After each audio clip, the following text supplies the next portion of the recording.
உங்களுக்கு தெரியுமா, ஆரம்ப கால கிறிஸ்தவத்தில் லெந்து கால ஃபாஸ்டிங் மிகவும் கடினமாக இருந்தது. சில விசுவாசிகள் 40 நாட்கள் முழுவதும் ரொட்டி மற்றும் தண்ணீர் மட்டும் சாப்பிட்டு நோன்பிருந்தார்கள். ஆம், இது உண்மையே.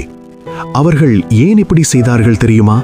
அவர்கள் தேவனை இன்னும் நெருக்கமாக அனுபவிக்க, தங்களுடைய உடல் ஆசைகளை கட்டுப்படுத்த, மனம் திரும்பி ஒரு பரிசுத்தமான வாழ்க்கை வாழ இந்த நோன்பு உறவு தவிர்ப்பது மட்டுமல்ல, அது ஒரு ஆன்மீக பயணம், அது ஒரு தியாகம், அது தேவனிடம் முழுமையாக ஒப்படைக்கும் நேரம். இது நமக்கு என்ன கற்றுக் கொடுக்கும்? நாம் இன்று அப்படியே செய்ய வேண்டிய அவசியமில்லை. ஆனால் நாம் சில விஷயங்களை தியாகம் செய்யலாம். தேவனுக்கு நேரம் கொடுக்கலாம், ஜெபத்தில் அதிக நேரம் செலவிடலாம். ஏனெனில் உண்மையான நோன்பு என்பது உடலை மட்டுமல்ல, இதயத்தை மாற்றுவது.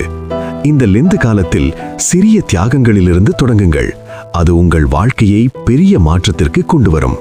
தேவன் உங்களை ஆசீர்வதிப்பாராக. ஆமேன்.